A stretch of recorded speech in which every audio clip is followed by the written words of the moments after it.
Welcome to the midweek preview for Canterbury, 12th of July. As you can tell, my voice is not perfect. It was unavailable yesterday and the day before that and the day before that, so that's why there's been no rant, and we'll be filming before the first of Canterbury tomorrow. And I'm just like, the place goes just to shit without you, doesn't it?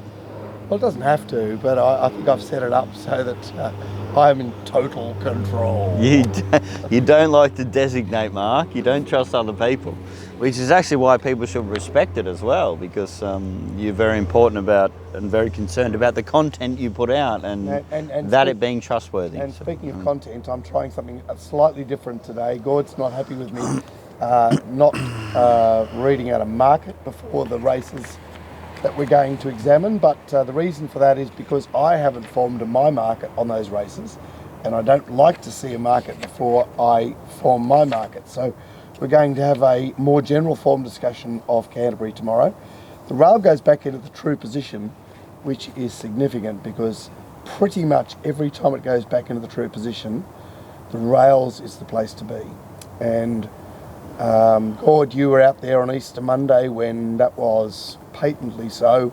There was only one horse that raced away from the rails in the run on that day, and that was Calander, who showed himself to be better than the midweek class that was on show that day. It's sort of a funny situation for me because I like to concentrate on finding the horse that I think is the best horse or the strongest horse. Which I think is very important. And I've not been making a profit at Canterbury lately, so... Yeah, well, it is. I think you'd prefer to be at Warwick Farm, even though, Warwick Farm was obviously the scene of the crowning glory in Samadoubt 2 weeks ago, where you completely nailed the situation. Let's hope that you can find something in the card tomorrow. But saying that, I don't mind you saying that, because we've always preferred, both of us, horses that take the vanguard. You look at any of the professional operations that are out there, and what do they concentrate on? They concentrate on horses on the speed. Speed, yeah. And so, what you're looking for tomorrow, or what will be most favourable tomorrow, is a horse that will go forward from a wide draw. So I don't like finding horses from inside draws that are going to sit on the rails, even though that may work. And oftentimes I find at Canterbury True Rail is winners are found by sitting rails in run, but they're not necessarily horses that draw inside. So they'll be horses that go across from a wide gate, or they go back from a wide gate and find the rails, and that tends to be good riders. Yeah, well, so my angle will be I'm either looking for leaders or things outside the market that are going to sit on fence. So we have an interesting maiden race 1, where Metamorphic resumes in his second preparation. He's trialled up and he has his blinkers off, winkers instead. He is accompanied by a couple of stablemates, namely Sepoy Achiever and Midnight Delight, who interestingly chooses to resume at the Metrops. Duchess Padrille, who's been bumbling about somewhat, returns to the Metrops as well. And as far as the map is concerned, technically we should see Metamorphic hold the lead, but his trials suggest that that may not be the case, Gord, or speak to me about his trials. Okay, I'll speak to you about intention. Natural pace is natural pace, but this horse has Bowman on board, who's fighting for the jockey premiership. He's up to himself tomorrow too. And is 2 trials showing intent. 900 metres, 1,030 metres.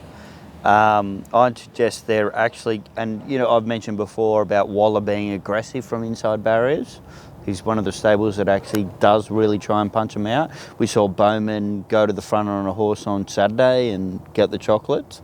I think that might happen again, and I can't see this horse getting beaten. Yeah, well, look, the only other possibility is his stablemate Midnight Delight with Karen from the outside draw. She hasn't shown a great deal of speed in her other runs, but returned in some good trials, and it's a possibility that she could put on, but it seems on the face of it that Metamorphic holds them out, and he does look devilishly hard to beat. Devilishly hard to beat. I love that word, Mark. Devilishly hard to beat. For me, the other Waller runner that piqued my interest was actually number 5, Sepoy Achiever.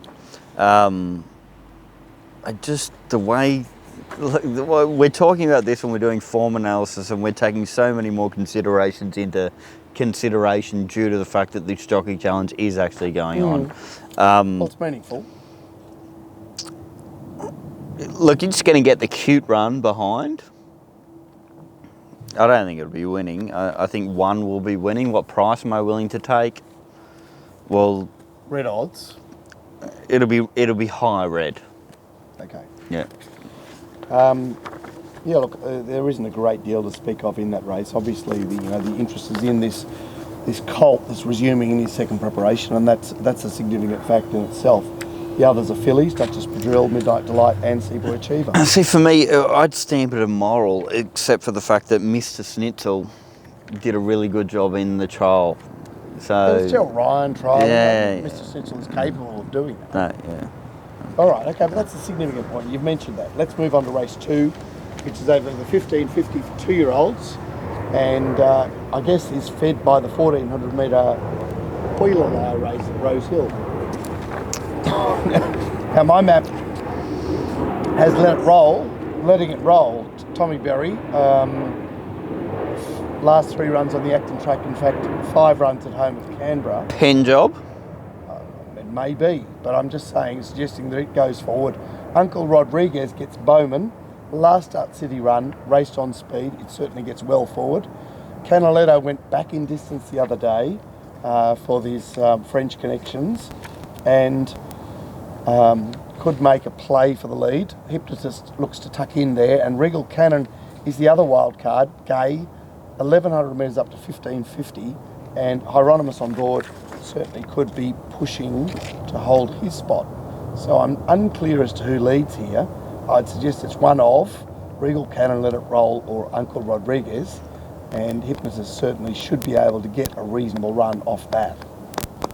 Well, for me, the margin made in the race, or the value, I know we haven't talked about it before, is the fact that number 9 is far too short at the moment. David Penguin, Schofield, trying to... flashy in the lead-up. Well, you know what? It wasn't flashy. Uncle Rodriguez's run was far superior. Yeah, but not to the naked eye. Only to your trained eye, Gord. You mean when people see horses come home fast, they get excited? And they're not thinking about rationality. Unfortunately, it's the cognitive bias that Jake Williams has spoken of in his podcasts. It's no matter how trained you are, and you're being very, very restrained. It's hard not to find appealing the horse that does find the line like it did. It just doesn't enter my mind, Mike. You know, I know. like, Is that because of the connections? Yes. Yeah. And look, it does have dodgy connections. She's a filly that debuted at home, and I would suggest she is a horse to be opposed to. So where are we? Totally agree. Where are we looking, Gord? Well, for me, you look at the 2 angles. You look at for that form race, which most of the horses are out of, which is the one at Rose Hill. And you look at the lightly raced Snowden thing with Karen Vackenboy on board. And for me, I'm actually on the side of Uncle Rodriguez, which is, I think, about $8 or $9 at the moment. For me, that's the bet. It sat outside lead. I know it comes from bush stuff before that, but it had Ford on it last start. It's now Bowman on it. Barrier 7 has options. For me, clearly on top is number 4. Like, normally when you see a Snowden horse 2 starts for 2 wins, you're thinking, well, this is a serious animal. Talk to us then, because you're clearly pouring some sort of cold water on it. I just think it's had every favour. It's not beaten much, and the price. This is a price-oriented suggestion. I admit that if Hypnotist came out and just went forward and donkey licked them, I wouldn't be surprised. But who do I want to be on? I definitely want to be on number 4, Uncle Rodriguez. And to be honest, if you've watched the market in the ring and corporates recently, everything that Huey's on is backed like it's unstoppable. And they have been running accordingly. Perry, to put Bowman on board on this particular horse, it showed something last start to me, Well, is a very good indication. No. The only thing I'd like is 14 back to 13. And then I would stamp it as a moral. But yeah, for me, number 4, Uncle Rodriguez on top, and obviously the one I'm scared about, which is the current favourite right now, is number 1, Hypnotist, and the lay for me is number 9, All Too Soon. And look, speak to me about the wild card, which is Regal Cannon, which you made mention of prior to him making his debut. He debuted at 11. He's in a different land here. He's in a different land. He's on a Waterhouse horse from an inside barrier. And I've not got my head around changing my mentality about Waterhouse horses. I was always of form is form. So don't forgive their last start.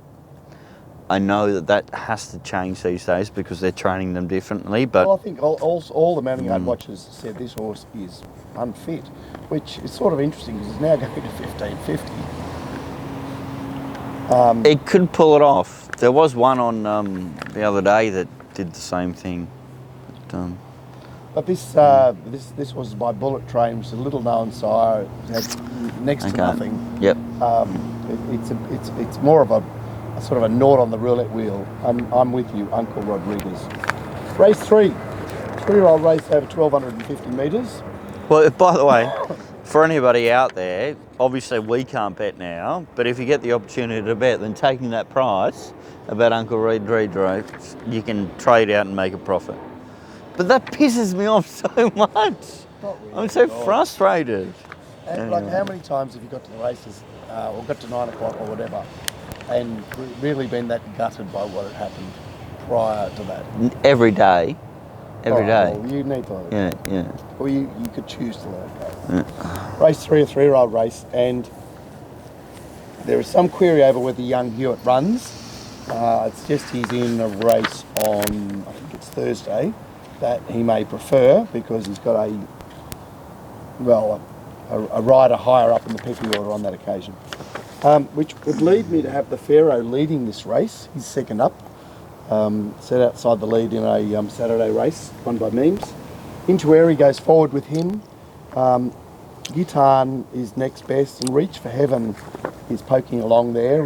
Sat well back at Newcastle. I'm sure the intention is to have him ridden cold. That may or may not work here. Young Hewitt, should he start, is obviously on the speed, but I'd suggest is just taking a trail here. What did you make of the return of Reach for Heaven, who is a horse that we've had, a lot of interest in the past? He seemed to, the betting was aware that things had been fixed, and The betting was aware, it blew. It blew from what to what?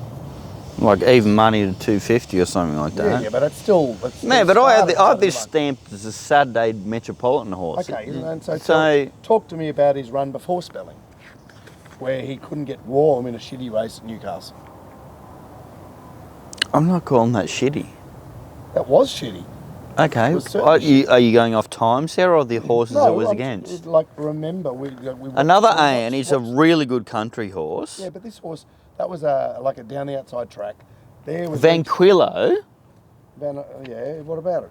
Well, it's actually won a provincial / metropolitan race. This horse, went poorly for a Saturday metropolitan horse. It won by 2.7 lengths last night. You can't knock it. No, I'm talking about 2 starts back where I'm arguing against the fact that I'm saying that it had a query hanging over its head when it returned. What do you make of its return? I have another query. Which is? I'm sure that Bowman would have been booked for it if they thought it had anything. Oh, but come on, Chris said, can you ride my group horse in this race?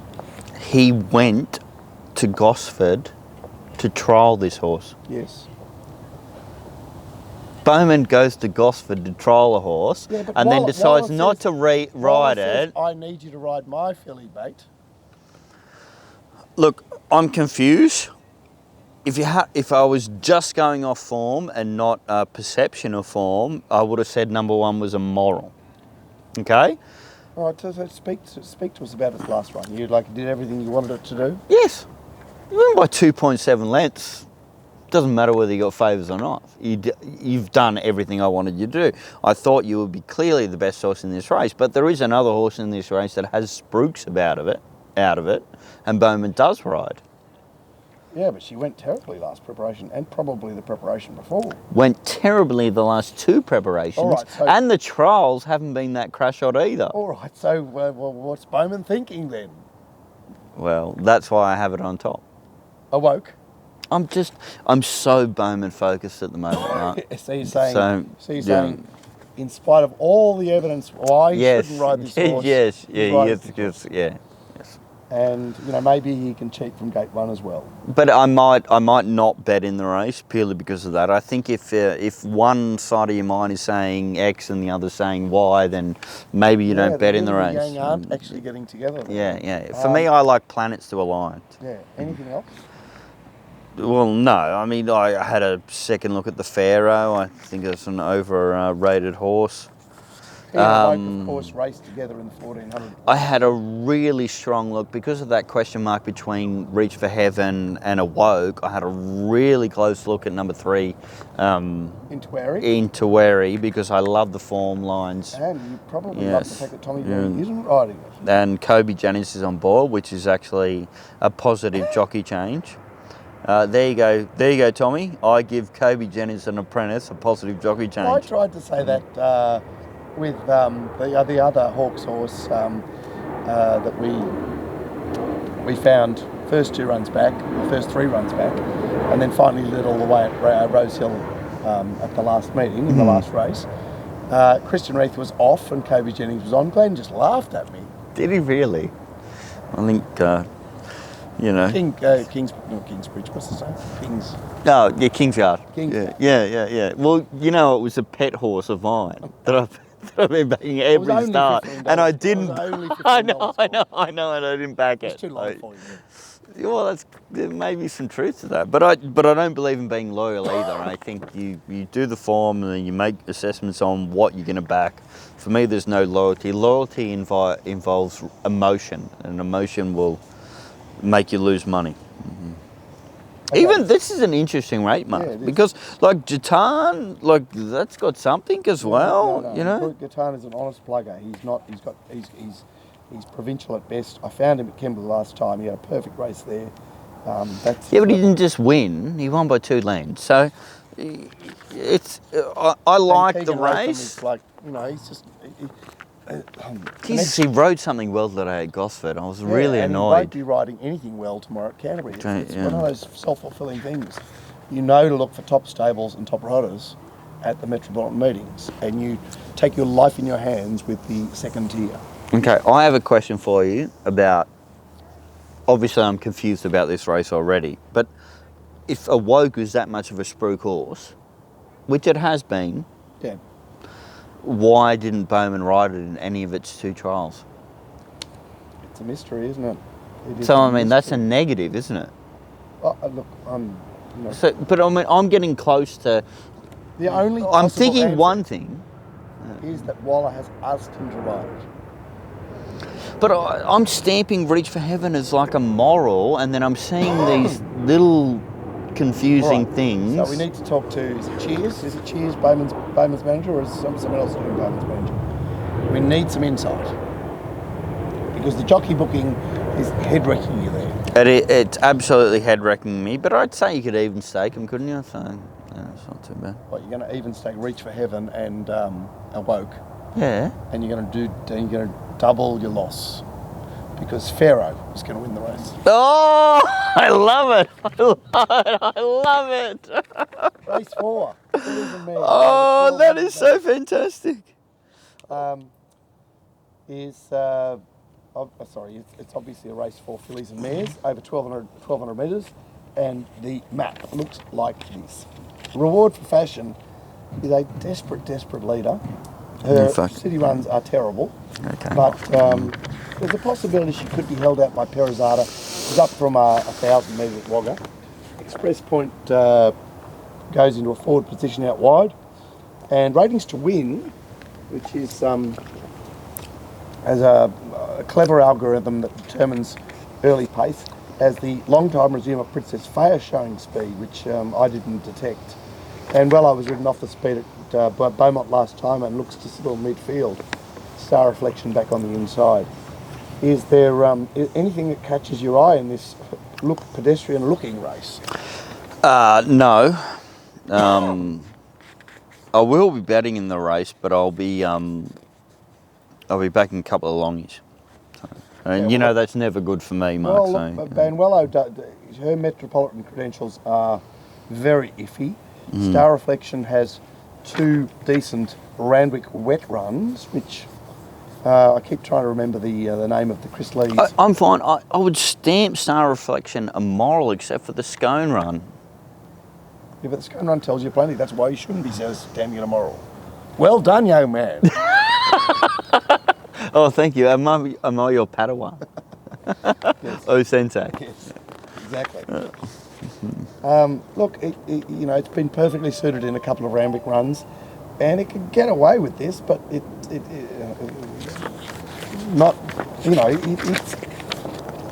no great shake, Star Reflection.